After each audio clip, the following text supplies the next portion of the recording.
한번 따라합시다. 하나님의 계획을 알면 이길 수 있다. 아멘. 하나님의 계획을 우리가 알면 여러분들이 어느 처지에 있든지 이길 수가 있습니다. 요즘 정치권에서 자주 쓰는 단어가 하나 있는데 그게 뭐냐 하면 프레임이라고 하는 단어입니다. 프레임 씌웠다 그러잖아요. 구조, 액자, 테두리, 틀이라고 하는 이런 뜻으로 사용되고 있는 영어 단어입니다. 프레임이라는 말. 반대로 리프레임이라는 말이 있어요. 리프레임. 이것은 관점을 바꾸어 본다. 생각과 틀을 바꾼다. 이런 의미로 쓰고 있습니다. 실패는 나쁘지만 실패는 성공의 어머니다. 이렇게 생각을 바꾸는 것. 이게 리프레임이라고 합니다. 이 컵에 물이 반밖에 남지 않았지만 반이나 남았네. 이렇게 생각하는 사람이 리프레임. 이 컵은 선교사님이 사주신 컵. 보통 컵이 아니고 잘 사용하세요. 자, 이렇게 우리의 생각의 관점을 바꾸는 거, 이걸 뭐라고요? 리프레임이라고 정의할 수가 있으니까 아주 나쁜 일을 재해석하고 나 자신과 주변 사람들에게 그 나쁜 일이 행복한 일로 전환되게 하는 것, 이것이 리프레임. 그러니까 고정관념을 바꾸는 거죠. 2002년도 3월 30일 영국의 엘리자베스 왕이 돌아가셨어요. 101살에. 그리고 보스 라이온, 이름이 엘리자베스 보스 라이온, 이 여왕인데 저는 이 여왕을 참 좋아해서 어렸을 때 너무너무 예쁘고 늙어서도 너무너무 멋지게 늙어가지고. 근데 그의 죽음, 세상을 101살에 떠났을 때 그의 죽음을 애도하는 행렬이 몇 킬로나 됐을까요? 8km, 8km의 행렬. 여러분 별로 안 놀라는 것 같은데 여러분 여러분 죽으면 8m나 쓸까? 근데 8km, 끝이 보이질 않아요. 도대체 101살의 그녀에게 무슨 권세나 매력이 남아있을기에 그토록 많은 사람들이 추도의 물결 8km나 쓰면서 그분의 죽음을 안타까워했을까? 이유는 간단해요. 제2차 세계대전 중에 그녀가 남긴 말들이 몇 개 있어요. 그 말이 아직도 영국 사람들의 마음속에 살아있는 거예요. 독일군의 폭격으로 그가 살고 있는 버킹엄 궁의 벽이 완전히 무너져 버렸어요. 폭격으로 왕궁이 무너졌어요. 이때 엘리자베스 여왕 현장에 나타난 그녀는 이렇게 말합니다. 국민 여러분, 걱정하지 마십시오. 독일의 폭격 덕분에 그동안 왕실과 국민 사이를 가로막고 있던 벽이 사라져 버렸습니다. 저는 이제 여러분 얼굴을 더 잘 볼 수 있게 되었으니 다행입니다. 왕국이 무너졌지만 관점을 다르게 생각한 거예요. 국민과 더 가까이 소통할 수 있는 이런 은혜가 있다라고 해서 감사합니다. 그녀의 기지와 유머에 넘친 말은 2차 세계대전의 위기를 넘기고 시리에 찬 시민들에게 안심과 용기를 주었습니다. 폭탄보다 더 강한 말의 힘으로 전쟁을 승리로 이끈 것이 바로 엘리자베스 왕비의 매력이었던 것입니다. 오늘 본문에 보면 요셉에게도 이런 상황이 벌어집니다.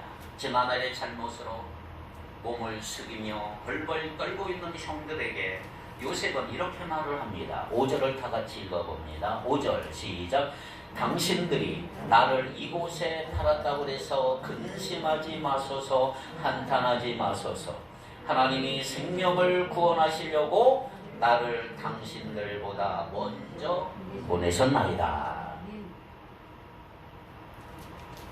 대체로 상처받은 사람들이 열도 잘 받고 남에게 상처도 더 잘 줄 수가 있어요. 걸핏하면 꼬고 뒤집고 언어 폭력을 행사하며 주변을 얼마나 힘들게 하는지 몰라요. 그러나 상처로 말하자면 요셉만큼 받은 사람이 어디 있을까? 왕자처럼 지내다가, 막내로 왕자처럼 잘 지내다가 어느 날 형들에게 미움을 받아요. 노예로 팔려가고 온갖 고초를 다 겪어요. 주인 보디발 아내의 모함이 있고요. 마침내는 감방에 갇히는 신세로 전락해버리지 않습니까? 여러 명에게 도움을 주었지만 누구 하나 보답은커녕 처절하게 배신당했던 요셉. 그에게는 13년이 하루같이 가슴 답답한 날이 아닐 수가 없었을 거예요. 보통 사람 같으면 형이든 보디발이든 죽이겠다고 한의 칼을 품고 살았을 텐데 미움과 분노가 가슴속에 응어져서 화병이 되었을 그 요셉의 모습을 우리는 발견합니다. 그런데 요셉은 전혀 그러지 않아요. 오히려 여러 말로 형들을 안심시키고 위로하고 있는 거예요. 그것이 4절 5절입니다. 한번 다시 읽어봐요. 4절 5절. 요셉이 형들에게 이르되 내게로 가까이 오소서. 그들이 가까이 가니 이르되 나는 당신들의 아우 요셉이니 당신들이 애굽의 판자라. 당신들이 나를 이곳에 팔았다고 해서 근심하지 마소서. 한탄하지 마소서. 하나님이 생명을 구원하시려고 나를 당신들보다 먼저 보내었나이다. 고정화된 프레임이 아니고 관점을 바꾸어서 생각을 바꾸어서 리프레임의 고백을 요셉이 지금 하고 있는 거예요. 우리가 연초에는 한 해 계획을 세우고 처음 시작할 때 모든 것이 다 잘 될 거라고 생각하고 기대해요. 그러나 계획대로 그렇게 돌아간다면 얼마나 좋습니까?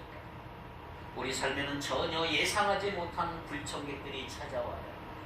계획하지 않았던 일들이 일어나면서 내 계획이 중지되고 변경되고 바뀌고. 특별히 작년 우리 그런 일들을 얼마나 많이 겪었습니까? 누가 코로나가 올지 예상을 했을까요? 코로나가 갑자기 밀어닥치니까 계획이 멈춰버리고 뒤엉켜버리고 모든 것이 엉망진창이 됐어요. 그것이 바로 구약의 요셉 이야기에서 우리가 그것을 발견할 수 있는 거예요. 요셉은 역기능적인 가정에서 자란 사람, 배다른 형제들 속에서 자랐고 치열한 눈치를 보며 살 수밖에 없었던 요셉이, 그러나 요셉은 한 가지 아버지 야곱에게 특별한 사랑을 받고 자랐어. 편애를 받고. 편애는 뭐예요? 편들면 야망친다. 건강한 사랑이 아니에요. 편애는 질투를 일으키고 질투는 증오로 변하기 시작합니다. 아버지 야곱의 이 미숙한 사랑 때문에 요셉에게 그대로 피해가 다 간 거예요. 요셉은 꿈의 사람으로 알려져 있습니다. 꿈을 자랑하던 요셉은 미움도 받는 가운데 더 미움을 받아. 문제가 점점 더 커지고 결국 형들은 요셉을 애굽의 종으로 팔아넘기기로 작정을 합니다. 아버지 사랑을 독차지하던 그가 어느 날 한순간 종살이를 하려 돼버린 거죠. 종이 돼버린 것입니다. 이것이 요셉의 인생에 갑자기 불어닥친 불행한 사건이었습니다. 그러나 요셉에게는 나쁜 일만 일어난 게 아니지요. 종살이하면서 애굽의 시위대장 보디발의 집에서 인정을 받아서 집안 전체를 책임지는 가정 총무가 됩니다. 인생이 조금 풀리는 것 같았어요. 그런데 다시 의외의 사건이 일어납니다. 보디발의 아내가 끈질기게 유혹해 옵니다. 요셉은 도망치는 것밖에는 다른 길이 없었지만 보디발 아내의 모함으로 누명을 뒤집어 쓰게 됐습니다. 결국은 성추행범으로 감옥에 갇혀버리는 요셉. 순진한 요셉에게는 이 세상이 너무나 가혹한 거고 너무나 힘든 거예요. 시련이 한 번만 와도 힘든데 계속해서 반복되는 시련 속에 요셉이 얼마나 힘들었겠습니까? 이 정도면 대체로 사람들은 다 절망하죠. 그러나 요셉은 오뚜기처럼 다시 일어났어요. 감옥에 들어가서도 최선을 다해 인정을 받습니다. 함께하는 왕의 관원들에게 꿈을 해석해주고 감옥에서 곧 풀려날 줄 알았지만 2년간 잊혀진 존재로 살아가요. 감옥에서 2년은 결코 짧은 세월이 아닙니다. 세월이 속절없이 흘러가요. 요셉의 인생에 혹독한 겨울을 맞이한 것입니다. 실패가 반복되면 사람들은 자포자기, 패배주의에 젖어버려 삶의 의욕이 꺾일 수가 있는 거죠. 그것이 요셉의 모습이었습니다. 요셉은 꿈의 사람으로 특별히 꿈을 꾸었던 사람이에요. 꿈쟁이. 그래서 오늘날 많은 사람들이 이 자녀들의 이름을 요셉이라고 많이 짓습니다. 요셉. 자녀가 꿈이 이루어져서 총리가 된 그 요셉처럼 되기를 바라는 마음으로 자녀를 낳으면 요셉이라고 많이 져요. 그러나 생각과 다르게 꿈은 많은 좌절을 경험하고 방해를 만나고 제지를 당하게 돼 있어요. 여러분이 꿈이 클수록 고난도 크다는 걸 아시나요? 창세기 37장 18절로 20절을 같이 한번 읽겠습니다. 시작.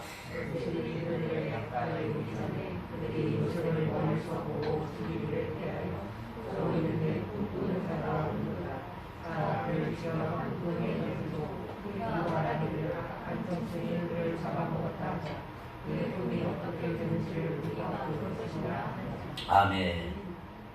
자, 요셉의 별명은 뭐예요? 꿈쟁이, 꿈꾸는 자가 온다. 자, 이것은 형들이 요셉을 놀리기 위해 만든 별명이에요. 자, 이렇게 꿈은 종종 놀림을 받습니다. 꿈을 꾸는 사람은 꿈이 깨어지는 아픔을 경험할 수도 있어요. 그리고 계속해서 요셉의 삶 속에는 꿈과 거리가 먼 사건들이 계속 일어난 거예요. 기회가 오는 듯 하다가 다시 어디론가 사라져버려요. 문이 열리는 듯 하다가 가까이 가면 문이 또 닫혀버려요. 이러다가 내 인생 끝나버린 건 아닌가? 왜 이런 일이 자꾸 일어나지? 이런 생각이 들 수밖에 없는. 그래서 사람들은 살아가는 동안에 좀 힘이 들 때면 어떤 희망을 품어요. 막연하게. 조금 지나면 나아지겠지. 막연한 낙관론. 그러나 여러분, 막연한 낙관론은 빗나갈 때가 많은 것입니다. 기대했던 것이 반복적으로 좌절될 때 사람들은 극심한 상처를 입고 상처가 깊을수록 극단적 선택을 하는 일도 있을 수가 있습니다. 자, 그렇다면 오늘 요셉은 어떻게 이런 혹독한 시련들을 통과하게 됐을까? 반복된 꿈의 좌절을 요셉은 어떻게 이길 수가 있었을까? 그에게 찾아온 거절과 학대와 누명과 억울함이 있었음에도 불구하고 요셉은 어떻게 평정을 유지하며 나중에 풍성한 삶을 살 수가 있었을까? 그럼 우리는 내가 계획한 대로 돌아가지 않을 때 너무나 당황합니다. 한두 번 그런 일이 일어났을 때 계획을 수정할 수도 있지만 그런데 그런 일이 너무 자주 일어나면 좌절할 수가 있어요. 요셉이 지금 그런 상태. 자, 요셉의 생애를 들여다보세요. 이해할 수 없는 일들이 얼마나 자주 일어나는지 모릅니다. 처음에는 힘센 형들이 자신의 인생을 힘들게 한다고 느꼈어요. 보디발의 집에서도 자신보다 더 큰 힘을 가진 사람에 의해서 내가 억울한 일을 당했다 생각할 수도 있어요. 그러나 여러분, 시간이 차츰 흐르면서 요셉이 깨닫게 된 게 뭐냐? 자신에게 피해를 준 형들보다 자신을 감옥에 넣은 보디발의 아내보다 나에게 더 큰 힘의 작용이 있다는 거 깨닫기를 시작한 거예요.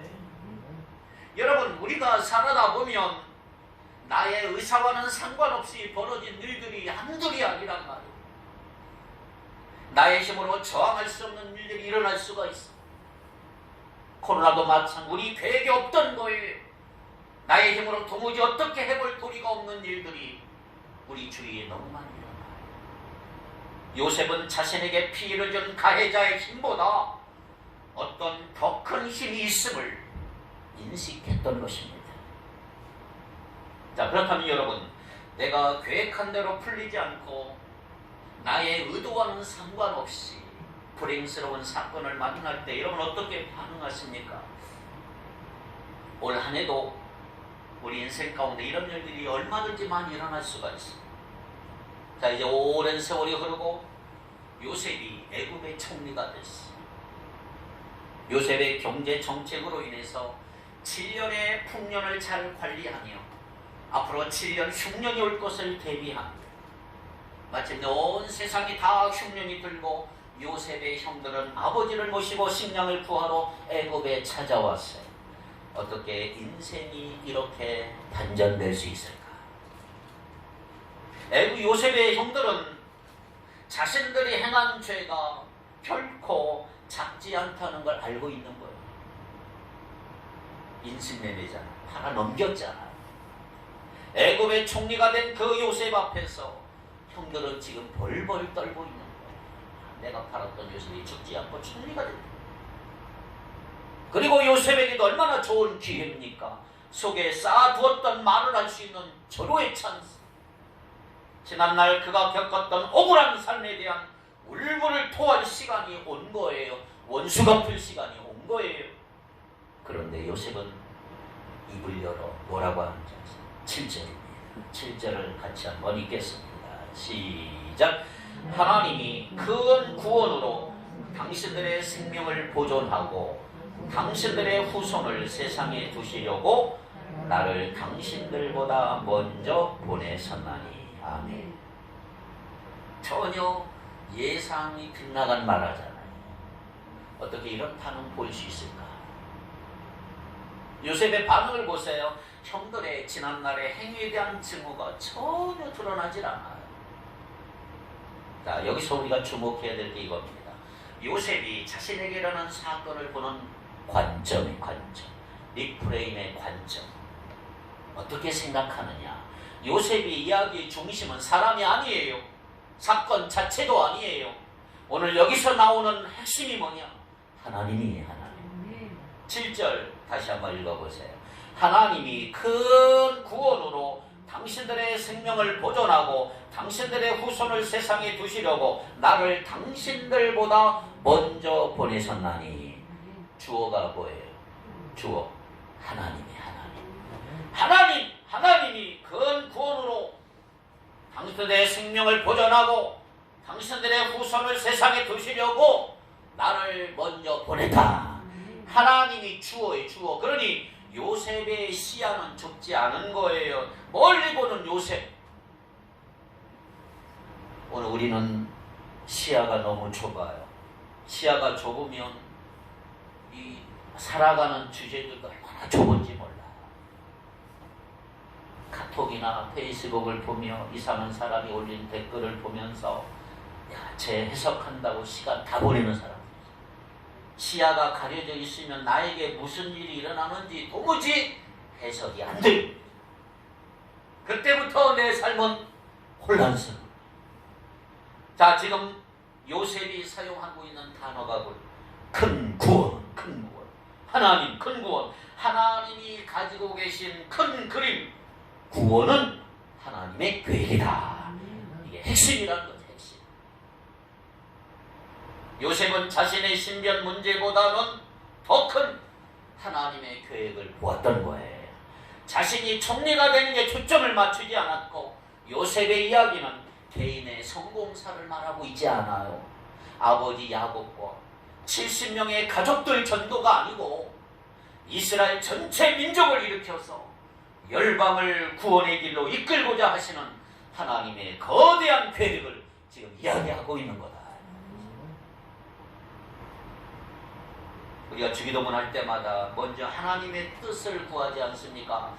뜻이 하늘에서 이루어진 것 같이 땅에서도 이루어지이다. 우리가 여러분 열심히 기도한 것보다 더 중요한 게 뭔지 아세요? 하나님의 뜻을 구하는 거예요. 하나님의 뜻이 뭔가? 요셉은 자신이 세운 계획보다 더 큰 하나님의 계획이 있다고 하는 거, 그거 깨달은 거지.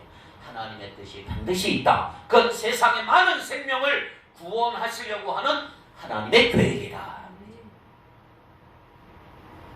요셉이 형들에게 하는 말을 들어보면 모든 것이 선명해져요. 자, 8절을 같이 읽겠습니다. 그런즉 나를 이리로 보낸 이는 당신들이 아니요 하나님이시라. 하나님이 나를 바로에게 아버지로 삼으시고 그 온 집의 주로 삼으시며 애굽 온 땅의 통치자로 삼으셨나이다. 자, 요셉이 지금 말하고 있는 게 뭐예요? 나를 이리로 보낸 이는 하나님이시라. 당신들이 나를 해친다고 하지만 해칠 수 있는 건 아니다. 지금까지 내 인생을 돌아보니까 수많은 사건과 사고가 있었지만 모든 것이 다 하나님이 하신 일이다. 나를 이리로 먼저 보낸 것도 하나님이 하신 일이다. 하나님이 계획이 있었다 이 말이에요. 사랑하는 성도 여러분, 혹시 나를 괴롭히는 사람이 있나요? 살다 보면 내가 피해자가 될 때가 있어요. 그것이 사람일 수 있고 때로 예상치 못하는 상황일 수도 있어요. 여러분, 피해자가 되면 가해자로 인해서 얼마나 힘든지 몰라요. 또 가해자에 대한 증오심에 불타올라서 보복하려고 하는 심리가 우리에게 다 있어요.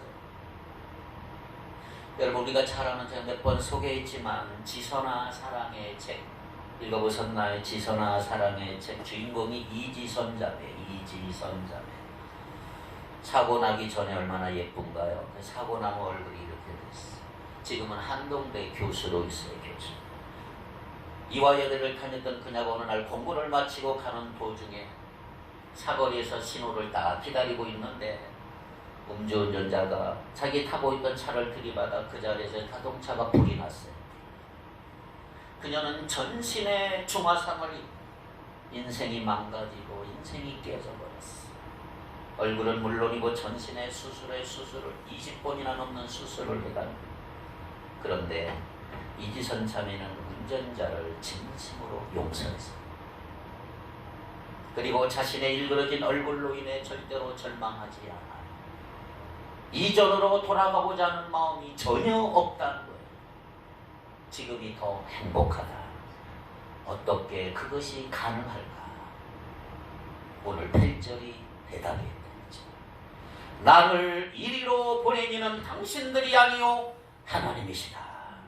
이게 리프레임이죠. 리프레임. 관점을 바꿔보는, 생각을 바꾸는. 여러분, 피해를 본 피해자가 자신에게 일어난 그 사건만 보면 답이 없어. 답이 안 나와. 대개 피해자는 2차 피해를 보지만 실제로 2차 피해가 더 큰 거예요. 여기서 말하는 2차 피해는 뭐냐? 가해자가 다시 피해자에게 피해를 주는 게 아니고 자신이 입은 피해와 상처와 고통에만 집중하면 자기 스스로 2차 피해를 입는 거예요. 자신이 2차 가해자가 될 수도 있다는 거예요. 자신에게 일어난 고통에 집중하고 더 깊은 상처 안으로 빨려 들어가고 결국에는 직접적으로 입은 피해보다는 그 피해로 인한 마음의 증오와 억울함이 자신의 삶을 더 불행하게 만들 수도 있다는 거죠. 그래서 1차 피해보다 2차 피해가 더 무서운 것입니다. 피해를 당한 사실에만 집중하면 고통에 더 깊어진 빠져나올 수가 없어. 그러므로 중요한 거, 일어난 사실보다 더 중요한 게 먼저 그 사건이 무엇과 연결되어 있는가를 보아야 된다. 관점을 바꾸어 생각을 좀 바꿔. 나에게 왜 이런 일이 일어났을까? 나는 재수없는 사람이야. 이게 아니고 왜 나에게 이런 일이 일어났을까? 하나님의 뜻이 뭘까? 그래서 요셉은 나를 여기로 보내신 유들은 형들이 아니고 하나님이시다. 이걸 고백하고 있다. 하나님이 나를 이곳에 보낸 거야. 뜻이 있다. 형들은 나의 인생을 비극으로 몰아갈 능력이 없어. 그리고 형들이 나에게 간 행동보다 나는 하나님의 일에 더 관심이 있다. 이렇게 좀 요셉이 고백하는 거예요. 그렇습니다. 우리의 삶에 결정적인 영향을 미칠 분은 하나님 한 분입니다. 우리의 삶의 주도권은 누가 가지고 있어요? 하나님이십니다. 하나님은 모든 계획을 갖고 계십니다. 그러므로 단순히 내가 살고 싶은 대로 살다가 끝이 나지 말고 오늘 우리는 하나님의 계획을 알아야 된다. 매우 중요한 사실. 어떻게 하느냐? 우리가 성경을 익숙하게 대해야 돼. 익숙하게. 읽고 듣고 묵상하고 성경을 익숙하게 대하다 보면 하나님의 계획을 전모를 알 수가 있는 거죠. 우리의 시야가 넓어지는 거예요. 넓어지는 거예요. 그래서 그 사건에만 빠지지 않게 되고 매몰되지 않고 이거 성경의 묵상의 진리의 묵상이에요.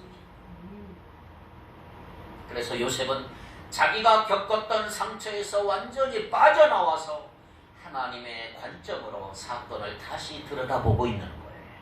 이게 하나님의 뜻이다. 그래서 8절과 창세기 50장 20절 말씀, 로마서 8장 28절 말씀은 똑같이 연결이 되죠. 자, 8절을 다시 한번 잘 읽어보세요. 시작.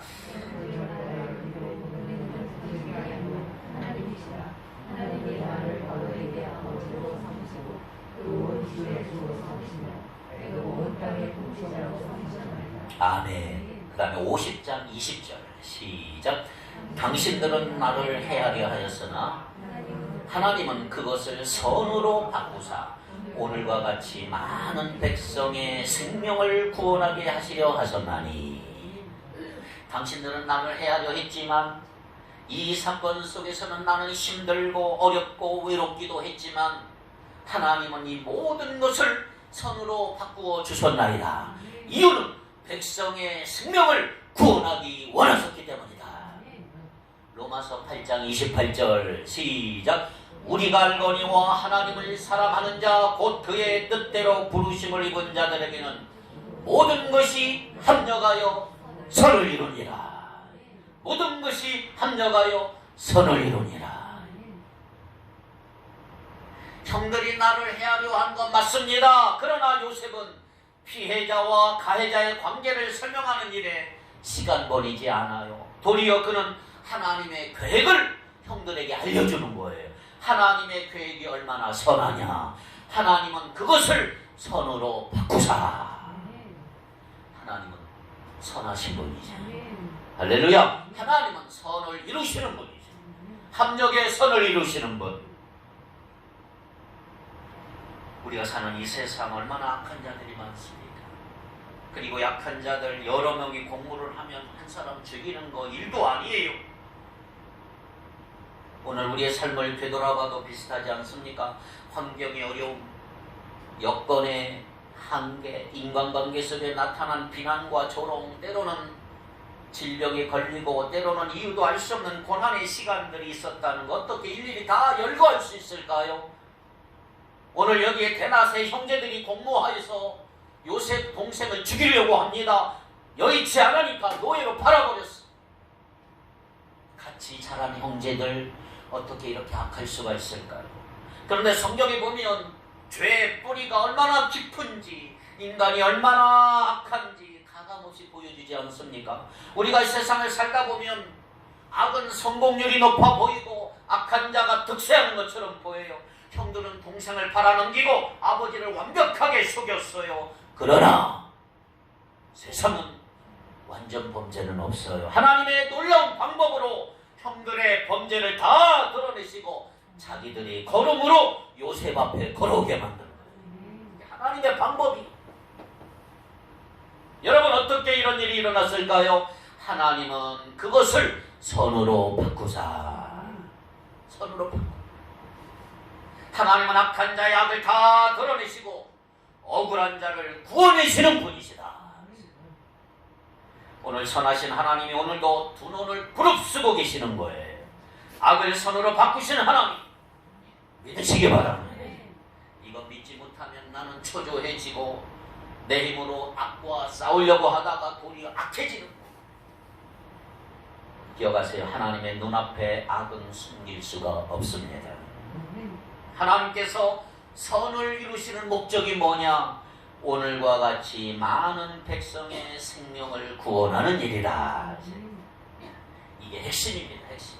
생명 구원. 요셉의 인생은 파란만장했잖아요. 세상 사람들의 표현으로 말하면 정말 팔자가 싸나운 그런 삶이 요셉이에요. 그러나 그의 인생이 이해할 수 없는 일들을 하나하나 해석해 보니까 하나하나가 톱니바퀴처럼 맞춰서 돌아가는 거예요. 필요 없는 일이 하나도 없었어요. 하나님이 하신 일관된 초점은 구원입니다. 구원. 가능한 많은 사람들이 구원을 얻게 하려는 것이 하나님의 의도요, 하나님의 계획이요, 하나님의 뜻이다. 그래서 요셉의 이야기는 총리가 된 개인의 성공 이야기가 아니고 하나님의 위대하신 구원의 역사다. 그것을 이루어 가시려고 하는 하나님의 섭리를 요셉이 보기 시작한 거예요. 이것을 우리는 섭리신앙이라. 섭리신앙. 모든 것은 다 하나님의 뜻과 섭리가 있다. 할렐루야. 요셉의 형들의 입장에서는 요셉을 쫓을 때만 해도 이런 일들이 과연 벌어질까 꿈에도 생각하지 못했어. 그가 죽었는지 살았는지 모든 게 잊히는 것 같고 다 덮어진 것 같았어요. 그런데 보세요. 요셉이 형들이 애굽에 가니까 요셉이 총리가 되어서 권력의 최고봉에 앉아 있는 거예요. 흉년이던 그 시기에 야곱과 전부를 먹일 인물이 되리라고는 누가 상상을 했을까? 인생이란 모르는 거잖아요. 그토록 괴롭히고 갑질을 했는데 어느 순간 위치가 얼마든지 바뀔 수 있어요. 영원한 자신이 갑의 자리에 있을 줄 착각해. 갑과 을의 관계는 언제든 바뀔 수가 있어요. 여러분, 하나님의 전문 사역이 뭔지 아세요? 하나님은요, 높이시기도 하시고 낮추시기도 하시고, 교만한 자 낮추시고 겸손한 자 높이시고, 하나님의 전문 사역이에요. 겸손만 해보세요. 하나님은 높이시는 거예요. 요셉을 통해서 가족 전체를 먹이시. 결국 요셉 한 사람을 통해서 야곱과 70명 고센 땅으로 불러들여서 히브리 민족을 일으키고 이스라엘 민족을 일으키고 하나님의 구원의 거대한 계획 안에 그 민족을 쓰시는 것이죠. 하나님의 역사죠. 이사야 45장 6절 7절을 같이 한번 읽겠습니다. 이사야 45장 6절 7절 시작. 해 뜨는 곳에든지 해 지는 곳에든지 나 밖에 다른 이가 없는 줄을 알게 하리라. 나는 여호와라 다른 이가 없느니라. 나는 빛도 짓고 어둠도 창조하며 나는 평안도 짓고 환난도 창조하나니 나는 여호와라. 이 모든 일들을 행하는 자니라 하였노라. 할렐루야. 하나님은 빛도 어둠도 평안도 환난도 창조하시는 분이다. 하나님밖에 없다. 우리가 한 해 동안 살다 보면 웃을 때도 있고 울 일도 있을 거예요. 별일 다 경험할 거예요. 그러나 중요한 거 하나님의 섭리, 하나님은 계획을 갖고 행하시고 그분은 선하신 분이다. 이것만 기억하라. 요셉이 처음부터 하나님의 섭리를 본 게 아니에요. 억울한 일을 당하고 인생이 곤두박질 때는 이해할 수가 없어요. 인생의 길에는 종종 안개가 앞을 가리고 우리 인생의 길에 뜻하지 않게 앞이 보이지 않을 때가 너무너무 많은 거예요. 그때 우리에게 필요한 거예요. 믿음의 눈이. 하나님의 큰 그림을 볼 수 있는 눈, 믿음의 눈을 가지셔야 돼요. 요셉은 하나님께서 큰 구원을 이루는 계획을 어린 시절의 꿈을 통해 보았고 시간이 지나면서 희미하던 그림이 점점점 선명해져 갔던 것을 볼 수가 있었단 말이죠. 마귀는 우리로 하여금 그 그림을 희미하게 보이도록 만들어요. 안 보이게 만들어요. 우리 삶의 목적과 방향을 잃어버리게 만들어요. 중요한 거 하나님의 섭리를 믿으면 내가 오늘 일어난 사건과 일이 전부가 아니라는 걸 알게 되는 거예요. 우리의 계획보다 더 큰 계획과 뜻이 있음을 아는 거예요. 하나님의 섭리가 있다는 거 아는 거다. 왜 우리가 불행을 불행이라고 하는 말을 쓴가요? 그 다음 페이지가 안 보이기 때문에.